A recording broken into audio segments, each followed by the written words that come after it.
அனைவருக்கும் கோபிநாத்தின் அன்பு வணக்கங்கள் நண்பர்களே. இந்த தொகுப்பில் நம்ம சமைக்கும் போது என்ன சொல்லிக்கிட்டு சமைக்கணும் அப்படிங்கிற விஷயத்தையும், எந்த பொருட்களை நாம் கையால் தொட்டு பரிமாறக்கூடாது அப்படிங்கிறதையும் தான் பார்க்க இருக்கோம். இந்த தொகுப்பின் இறுதியில் கேட்கப்படக்கூடிய கேள்விக்கு சரியான பதிலை அளித்து பரிசை வெல்லுங்கள். பெரும்பாலும் உணவு பரிமாறுதல் அப்படிங்கும் போது சாதாரணமாக எல்லாத்துக்குமே அன்னக்கரண்டி முதல் சின்ன சின்ன கரண்டிகளை பயன்படுத்தி தான் உணவு பரிமாறுவோம். ஆனால் சில காலகட்டங்களில் தவிர்க்க முடியாத சூழ்நிலையில் என்ன பண்ணுவோன்னா, டக்குன்னு உணவுப் பொருட்களை கை தொட்டு பரிமாற ஆரம்பிச்சிடுவோம். அப்படி கை தொட்டு பரிமாறுறதா இருந்தாலும் சில உணவுப் பொருட்களை எக்காரணத்தை கொண்டும் கை தொட்டு பரிமாறக்கூடாது அப்படின்னு சொல்லப்படுது. அதில் ஒன்று தான் நெய், இன்னொன்று உப்பு, இன்னொன்று சாப்பிடுகின்ற அன்னம். இந்த மூன்றையும் எக்காரணம் கொண்டும் கை தொட்டு பரிமாறக்கூடாது, கையால் எடுத்து பரிமாறக்கூடாது. அவ்வளோதான், நல்லா ஞாபகம் வச்சுக்கோங்க.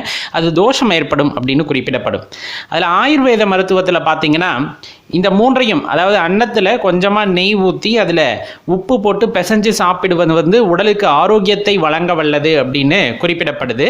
அதனால இதை நம்ம உணவாக எடுத்துக்கிறது நல்லது. ஆனால் கை தொட்டு பரிமாறக்கூடாது, நல்லா ஞாபகத்தில் வச்சுக்கோங்க. ஏன்னா இது லக்ஷ்மி கடாட்சம் வாய்ந்த பொருட்கள் எல்லாமே. உணவுப் பொருள்னாவே லக்ஷ்மி கடாட்சம் வாய்ந்தது தான். அதில் குறிப்பாக இந்த 3 பொருட்களுக்கும் அதீத தன்மை உண்டு அப்படிம்பாங்க. இந்த 3 பொருட்களையும் இடது கையால் கூட பரிமாறக்கூடாது அப்படிங்கிறாங்க. இன்னொன்று, நம்ம சமைக்கும் போது எப்படி சமைக்கணும் அப்படிங்கிற ஒரு விதி இருக்குது. அந்த காலத்தில் பார்த்தீங்கன்னா வீட்டில் மோர் கடையிறாங்க அல்லது சின்ன சின்ன வேலைகள், அதாவது அரிசி குத்துறாங்க, இந்த மாதிரி சமயங்களில் இறைவனோட நாமத்தை சொல்லிக்கிட்டே அந்த வேலைகளை செய்வார்கள். எப்போவுமே இறைவனோட கருணை அந்த உணவுப் பொருளுக்கு வேணும் அப்படிங்கிறது. இன்னொன்று, நாம் எந்த மனோபாவத்தில் வேலையை செய்கின்றோமோ அந்த மனதோடு அந்த வேலையை செய்யும் போது, ஒரு ஆன்மீக மனதோடு, ஒரு நல்ல அதிர்வுகளோடு செய்யும் போது நம்மளோட எண்ண அலைகளும் அந்த உணவுப் பொருளில் இறங்கும் அப்படிங்கிறது ஒரு நம்பிக்கை. அந்த வகையில் தூய மனதோடு ஒருத்தர் சமையல் செய்கிறாங்க அப்படிங்கும் போது அந்த சாப்பாடை சாப்பிடுபவர்களுக்கும் அந்த எண்ணம் அப்படியே பரிமாறப்படுகிறது அப்படிங்கிறாங்க. உதாரணத்துக்கு ஒன்று சொல்லலாமே.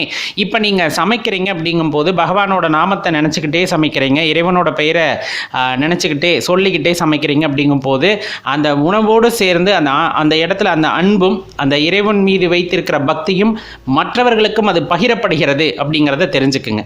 பெரும்பாலும் வீட்டில் சந்தோஷமாக இருக்கிறவங்க சாப்பாடு செய்யும்போது அது தனி ருசியாக இருக்கும். அந்த சமையல் செய்கிறவங்க கொஞ்சம் சோகமாக இருந்தாங்கன்னா வீட்டில் சமையல் அந்த சாப்பாடோட சுவையும் குறைந்து போவதை கவனித்திருப்பீர்கள். நம்மளோட மனோநிலைக்கு தகுந்த மாதிரி தான் உணவுப் பொருளோட தன்மையும் இருக்கும்.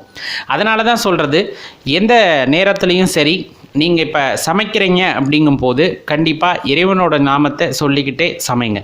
ஒரு விஷயம் எடுத்துக்கங்களேன். இப்போ வீட்டிலேருந்து ஒருத்தங்க ஒரு காரிய நிமித்தமாக வெளியே போகிறாங்க. அவங்க அதுக்கு கடின உழைப்பு உழைத்திருந்தாலும் நீங்கள் சாப்பாடு செய்யும் போதே இந்த காரியம் நல்லபடியாக முடியணும் அப்படிங்கிற எண்ணத்தோட இறைவனை நினைத்துக்கிட்டு சாப்பாடு செஞ்சு அதை பரிமாறுறீங்கும் போது இன்னும் கொஞ்சம் அவங்களுக்கு எனர்ஜி கிடைக்கும், அது கைகூடி வரும். இதெல்லாம் நம்ம பழங்காலத்தில் கடைபிடிச்சது தான். நம்ம முன்னோர்கள் சாப்பாடு செய்யும் போது இறைநாமத்தை சொல்லிக்கிட்டே செய்வாங்க. ஆரோக்கியத்தோடு சேர்ந்து ஆன்மீகமும் வளர்ந்தது. இன்றைய காலகட்டத்தில் குக்கரில் வச்சிடறோம், அது பாட்டுக்கு வேகுது, அதில் நம்ம எங்கே போய் மந்திரத்தை சொல்கிறது அப்படிங்கிற விஷயம் வந்துட்டனால நிறைய அடிபட்டு போயிடுச்சு. இருந்தாலும் உண்மையான அன்போட உணவை செய்து பரிமாற வேண்டும் என்று நினைக்கும் பொழுது இறைநாமத்தை நினைத்து கொண்டோ உச்சரித்து கொண்டோ அந்த உணவை செய்து மற்றவர்களுக்கு பரிமாறுவது அப்படிங்கிறது மிகப்பெரிய பலனை உண்டாக்கி தரும். அது ஆண்களாக இருந்தாலும் சரி, பெண்களாக இருந்தாலும் சரி, அதில் எந்த மாற்று கருத்தும் இல்லை. முடிஞ்சால் இதை முயற்சி பண்ணி பாருங்கள், கட்டாயமாக நல்ல பலன் கிடைக்கும். நண்பர்களோடும் பகிர்ந்து கொள்ளுங்கள். இந்த தொகுப்பிற்கான கேள்வி, சிவனை பூஜிப்பதற்கு எந்த மலரை பயன்படுத்துவதில்லை? இதற்கான விடையை கீழே கமெண்டில் சென்று பதிவிடுங்கள். சரியான விடையளிக்கும் வெற்றியாளர்களில் குலுக்கல் முறையில் தேர்ந்தெடுக்கப்படும் ஒரு நபருக்கு பரிசு வழங்கப்படும். அந்த விவரம் நமது சிவபித்தன்.com என்ற இணையதளத்தில் வெளியிடப்படும். நன்றி, வணக்கம். நம்ம சேனலோட முந்தைய பதிவுகளை பார்க்குறதுக்கு கீழே வீடியோ டிஸ்கிரிப்ஷனில் அதற்கான லிங்க் எல்லாம் கொடுத்துருக்கோம், போய் பார்த்து மகிழுங்கள்.